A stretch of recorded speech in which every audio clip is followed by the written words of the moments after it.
Hello students, my name is Krishnanand Sahu और आपका प्यारा सा खूबसूरत सा क्यूट सा चैनल कृष्णा साइंस एकेडमी में आप सभी लोग का स्वागत है। यहाँ पर हम पढ़ने वाले हैं क्लास 12th की physics set T equal to 0 new journey electrostatics स्थिर वैद्युतिकी, जिसमें आप लोग पढ़ेंगे इलेक्ट्रिक चार्ज एंड फील्ड, आवेश और वैद्युत क्षेत्र के बारे में जानेंगे।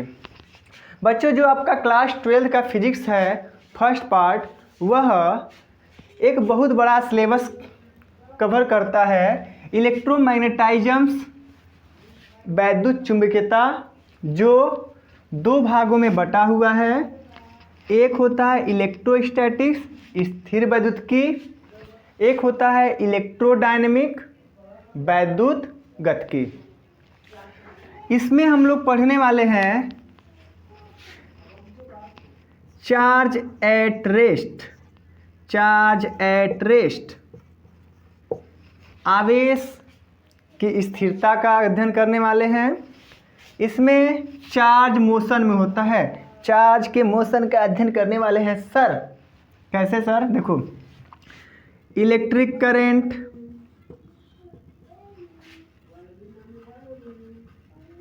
इसी में हम लोग अध्ययन करने वाले हैं EMI, इलेक्ट्रोमैग्नेटिक इंडक्शन, विद्युत चुंबकीय प्रेरण। इसी में हम लोग अध्ययन करने वाले हैं AC, प्रत्यावर्ती धारा, अल्टरनेटिंग करंट के बारे में हम लोग अध्ययन करने वाले हैं। जैसा कि हम लोग इस लेसन का सबसे बेसिक कॉन्सेप्ट चार्ज के बारे में अध्ययन करने वाले हैं। चार्ज क्या होता है? तो बच्चों, चार्ज को कहा जाता है लगभग 600 BC में दो सब्सटेंसेस को आपस में रगड़ने पर उसमें आवेशों का एक नेचर को देखा गया, वगैरह वगैरह की कहानी, हमें वहाँ पर नहीं जाना है। हम आएंगे चार्ज पर। चार्ज क्या है? Charge it is a intrinsic property of matter, द्रव्य का एक मूल गुण है, यानी इसके अंदर इसका कोई अध्ययन नहीं कर सकते। जैसे अगर मैं बात करूँ मूल गुण के बारे में तो कह सकते हैं मास। मास क्या है सर? मास कुछ नहीं है, मास को मास ही कहते हैं।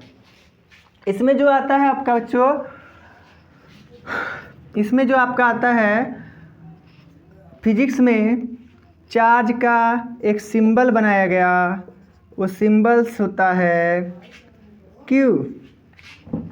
SI यूनिट की बात करें तो SI यूनिट्स होती है बच्चों कूलम्ब्स, कूलम्ब्स होता है। SI यूनिट्स कूलम्ब्स होता है। क्वांटिटी कैसी होती है? क्वांटिटी है स्केलर, स्केलर क्वांटिटी होती है। चार्ज की अगर मैं बात करूं तो द्रव्य का वह गुण जिसमें वैद्युत बल या वैद्युत प्रभाव तथा चुंबकीय प्रभाव दोनों का अनुभव होता है, आवेश कहलाता है। आवेश कहलाता है। आवेश और मास में डिफरेंस क्या है, तो हम उसको एक्सप्लेन करने जा रहे हैं। आवेश और मास में डिफरेंस क्या है? तो बच्चों, चार्ज एंड मास में डिफरेंट क्या है? चार्ज जो होता है बच्चों, वह धनात्मक और ऋणात्मक दोनों होता है, यानी पॉजिटिव और नेगेटिव दोनों होता है। मास ऑलवेज पॉजिटिव होता है, द्रव्यमान हमेशा धनात्मक होता है। चार्ज स्पीड पर डिपेंड नहीं करता है, यानी ये इंडिपेंडेंट होता है। चार्ज जो है वेग पर इसका कोई प्रभाव नहीं पड़ने वाला है, यानी चार्ज जो है, चार्ज इज इंडिपेंडेंट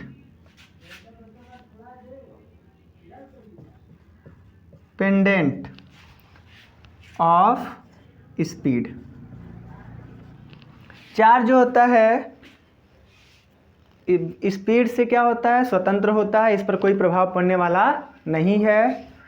मास की अगर बात करें बच्चों, तो मास जो होता है m equal to M nought by 1 minus V square by C square. m rest of मास,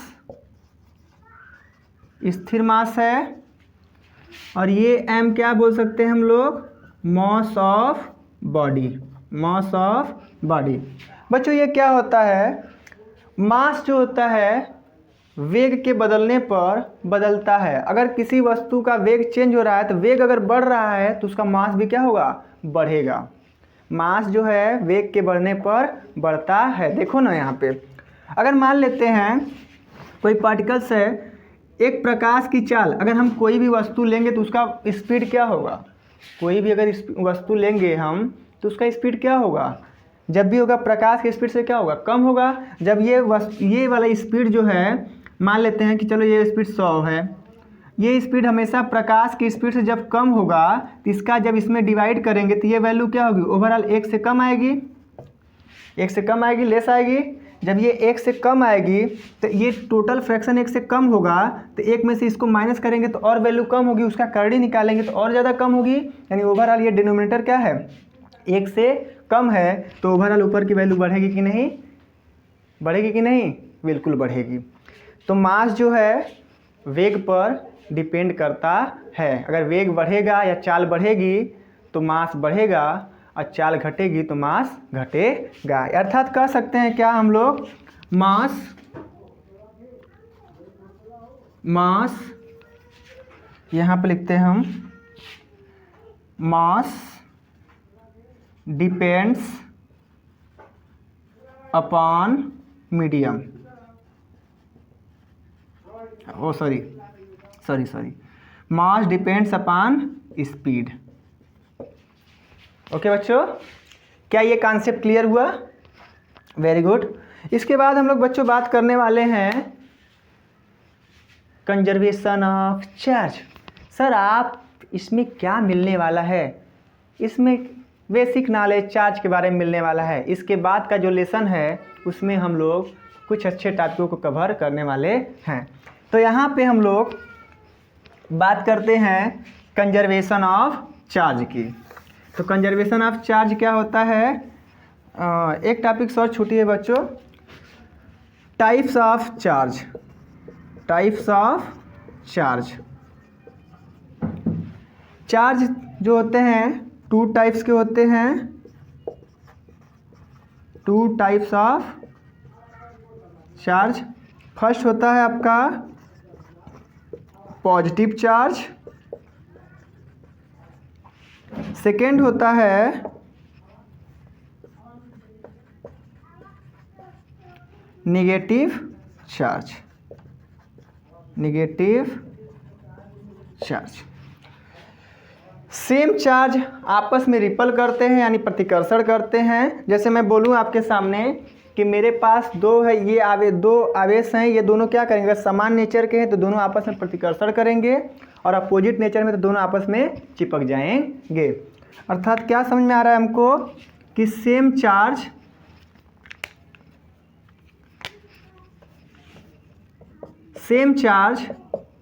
क्या करेंगे, रिपल करेंगे, और अपोजिट चार्ज अट्रैक्ट करेंगे।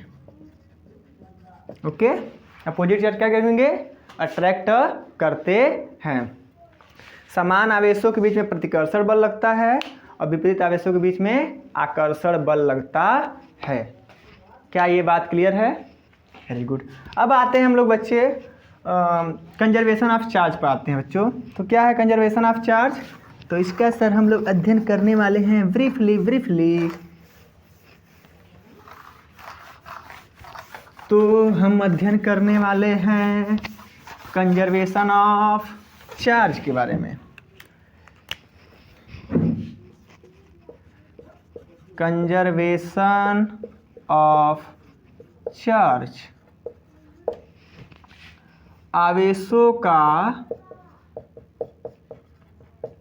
संरक्षण, आवेशों का संरक्षण, कंजर्वेशन ऑफ चार्ज, आवेशों का संरक्षण। यानी कहते हैं क्या, आवेश को न तो उत्पन्न किया जा सकता है और न ही नष्ट किया जा सकता है, इसे एक स्थान से दूसरे स्थान पर स्थानांतरित किया जा सकता है। किसी भी निकाय का संपूर्ण आवेश नियत रहता है। क्या कहते हैं बच्चों इसको, देखिए, charge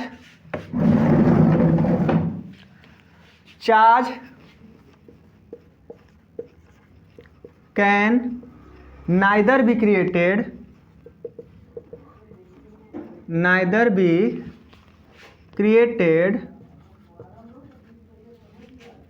and nor be destroyed. Charge can neither be created nor be destroyed, but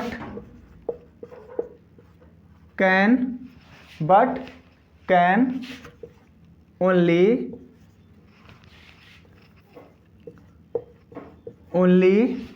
be transferred.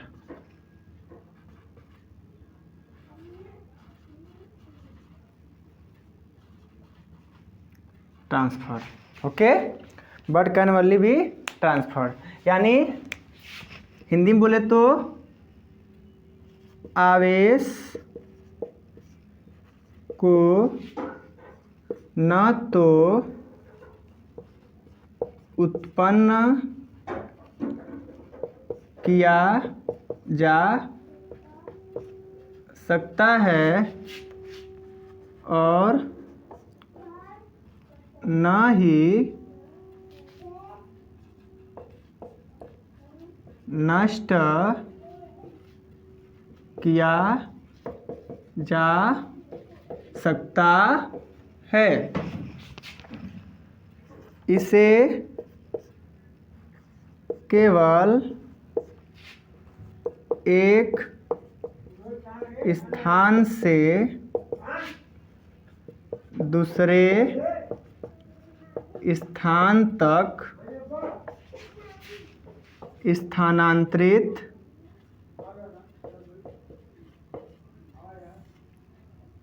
किया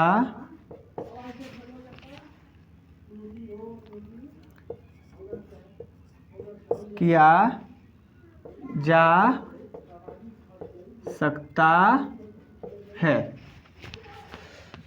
आवेशों को न तो उत्पन्न किया जा सकता है और न ही नष्ट किया जा सकता है, इसे केवल एक स्थान से दूसरे स्थान तक स्थानांतरित किया जा सकता है। कैसे सर, देखिए सेकेंड है, इसी में सेकेंड क्या है, the total charge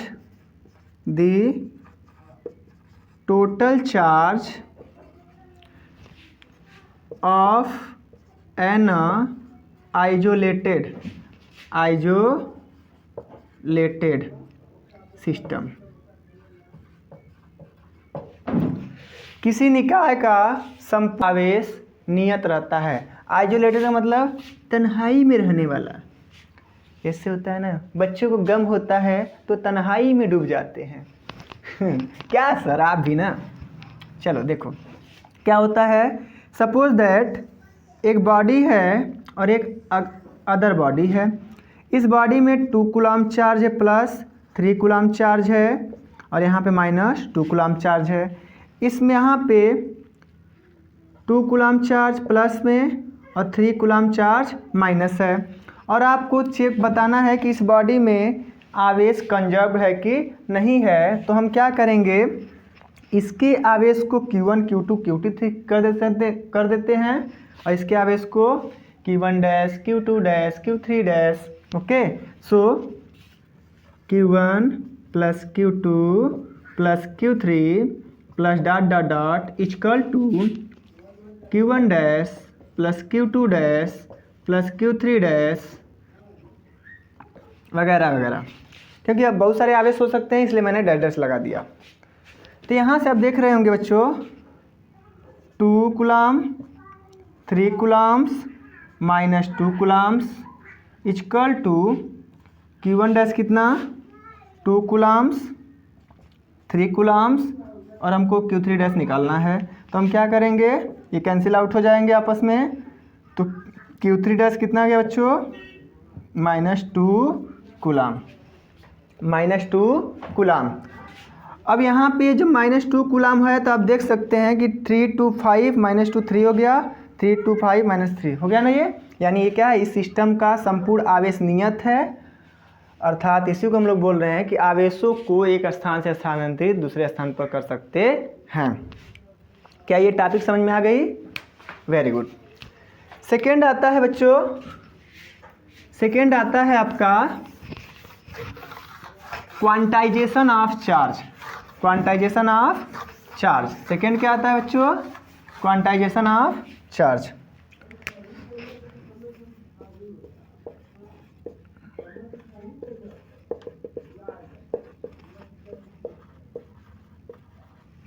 quantization of charge, आवेशों का क्वांटीकरण, आवेशों का क्वांटीकरण। ये क्या है बच्चों, available in a fixed amount, available in a fixed amount. अर्थात बच्चों ये जो है आपका फिक्स्ड अमाउंट में होता है। जैसे यह एक मल्टीपल गुणक के रूप में होता है, 1 coulomb 2 coulomb 3 coulomb 4 Coulomb's, -1 coulomb -2 coulomb -3 Coulomb's, एक मल्टीपल फैक्टर के रूप में होता है। तो देखो कैसे है, अगर मैं इसको एक्सप्लेन करूं तो हम आवेशों को लिख सकते हैं बच्चों 2 कूलम्स, या ऐसे कर सकते हैं 2 इलेक्ट्रॉन्स +4 इलेक्ट्रॉन्स -3 इलेक्ट्रॉन्स +5 इलेक्ट्रॉन्स, या बोल सकते हैं 2 -2 इलेक्ट्रॉन्स -3 इलेक्ट्रॉन्स -4 इलेक्ट्रॉन्स -7 इलेक्ट्रॉन्स। तो यहाँ पे आप इंटीजर फैक्टर ग्रुप में आप देख रहे होंगे 2 इलेक्ट्रॉन्स 4 इलेक्ट्रॉन्स 3 इलेक्ट्रॉन, ये क्या है 3 × E मल्टीपल फैक्टर के रूप में है। अतः हम लोग इसको लिख सकते हैं +Na, इसको लिख सकते हैं क्या -Na। क्यों लिखे हैं, क्योंकि 2 एक न्यूमेरिकल वैल्यू है और E क्या है, चार्ज है। तो यहाँ से एक रूप निकल कर आता है चार्ज के बारे में, Q = ±NE। ओके, और यहाँ से एक क्वेश्चन पुटअप कर सकता है, एग्जाम में करता है, बोर्ड एग्जाम में करता है, क्वेश्चन पुटअप करता है, या किसी भी कंपटीशन में क्वेश्चन पुटअप कर देता है कि बताइए इन 1 कूलम चार्ज, 1 कूलम आवेश में नंबर ऑफ इलेक्ट्रॉन्स, इलेक्ट्रॉन्स की संख्या कितनी होगी, 1 कूलम आवेश में इलेक्ट्रॉन्स की संख्या कितनी होगी। वेरी सिंपल है, हम क्या करेंगे, ये फार्मूला लगाएंगे यहाँ से Q = Ne। यहाँ से Q का मान कितना है बच्चों, 1 कूलम है, N निकालना है आपको। इलेक्ट्रॉन्स पर चार्ज होता है 1.6 × 10⁻⁻19। तो ये नीचे जब आएगा तो 1.6 × 10⁻⁻19 = N हो जाएगा, और यहाँ से ये ऊपर जाएगा तो 10⁻19/1.6 हो जाएगा = N होगा। और यहाँ से जब आप इसको लिखोगे तो 10 × 10⁻18 कर सकते हैं और 1.6 = N। जब इसका आप डिवाइड करेंगे बच्चों तो आएगा 6.25 × 10⁻, इधर लिखते हैं हम N = आएगा 6.25 × 10⁻। अब इसका डिवाइड कर सकते हैं 18 इलेक्ट्रॉन्स। अर्थात बच्चों 1 कूलम आवेश में 6.25 × 10⁻18 इलेक्ट्रॉन्स होता है। ये बोर्ड में अक्सर पूछा जाता है आपसे। अगर यहाँ पे बच्चों 5 कूलम का भी पूछे तो आप इसी प्रकार निकाल लेंगे। Very good. अच्छा, यहाँ से एक और फार्मूला आता है बच्चों, Q = Ne = IT भी होता है। यहाँ पे I क्या है, धारा है, करंट है आपका, टी क्या है, सेकंड है, टाइम है, ठीक है। तो यहाँ से एक और यूनिट्स निकल कर आती है एम्पियर सेकेंड। क्या निकल कर आती है, एम्पियर सेकंड। एक यूनिट्स ये भी निकल कर आती है। तो क्वांटाइजेशन ऑफ चार्ज समझ में आ गया आप लोग को। इसके बाद आता है वे टू चार्ज, आवेशों को आवेशित करने के प्रकार क्या होते हैं। तो पहला हम लोग पढ़ेंगे, मिटा दें, वेरी गुड।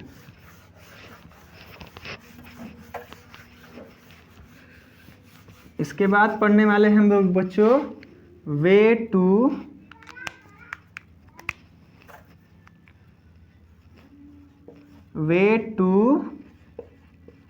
चार्ज, आवेशों को आवेशित करने के प्रकार। तो पहला होता है चार्जिंग बाय कंडक्शन मेथड,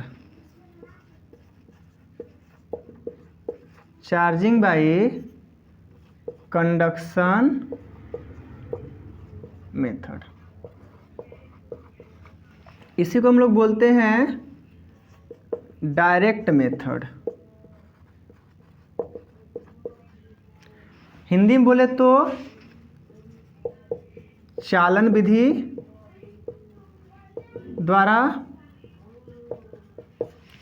और ये इसी को बोलते हैं हम लोग प्रत्यक्ष विधि। ओके, ये क्या होता है कंडक्शन मेथड, जब दो बॉडी आपस में स्पर्श करें, स्पर्श करने पर इनमें आवेशों का आदान प्रदान हो जाए, तो इस मेथड को कंडक्शन मेथड कहते हैं। जैसे मान लीजिए हमारे पास एक बॉडी है, एक ये बॉडी है, इस पर प्लस चार्ज पूरा वितरित है, और इसके संपर्क में एक अन्य बॉडी आ गया, तो इसका चार्ज इस पर क्या हो जाएगा, ट्रांसफ़र हो जाता है। और अगर दोनों बॉडी समान है तो आवेशों का समान बॉडी में तब तक ट्रांसफ़र होता रहेगा जब तक कि दोनों का आवेश समान न हो जाए। इसके बाद आता है बच्चों, इसके बाद आता है आपका second part, induction method. Induction method, इसे हम लोग बोलते हैं इनडायरेक्ट मेथड भी बोलते हैं, इनडायरेक्ट मेथड, अर्थात प्रेरण विधि और एक अप्रत्यक्ष विधि। ओके, प्रेरण विधि और अप्रत्यक्ष विधि। प्रेरण विधि क्या होता है, जब दो वस्तुएं आपस में संपर्क में न हो और आवेशों का ट्रांसफ़र एक बॉडी से दूसरे बॉडी में, इस बॉडी से इस बॉडी में ट्रांसफ़र हो जाए, तो इस मेथड को हम लोग बोलते हैं प्रेरण विधि। दोनों इसमें आपस में संपर्क में नहीं होते हैं। ओके, जैसे इसका एग्जाम्पल अगर बात करें, अन्योन्य प्रेरण का सिद्धांत ट्रांसफार्मर इस पर ही वर्क करता है। जैसे एक बॉडी ये है, इस बॉडी में प्लस चार्ज है, ओके, और एक बॉडी ये है, ये दोनों आपस में बॉडी स्पर्श संपर्क में नहीं है, फिर भी क्या होगा, अगर इस बॉडी से इस बॉडी में आवेश का ट्रांसफ़र हो रहा है तो इस मेथड को हम लोग इंडक्शन मेथड या प्रेरण विधि कहते हैं। क्या ये बात समझ में आई इसकी? Very good. एक बार एक लास्ट और आता है बच्चों, फ्रिक्शन मेथड। क्या आता है? Friction method.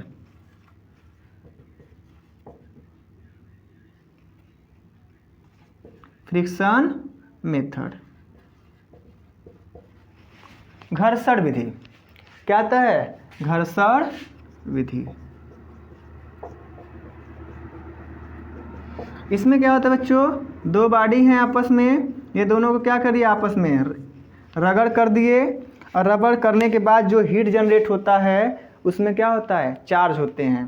तो इस जब दो बॉडी आपस में संपर्क में आए उसमें क्या हो जाए, घर्षण हो जाए, और घर्षण से जो हीट जनरेट होता है वो चार्ज के कारण ही होता है। यानी यहाँ पे जो निकलता है आपका थर्मल एनर्जी निकलता है,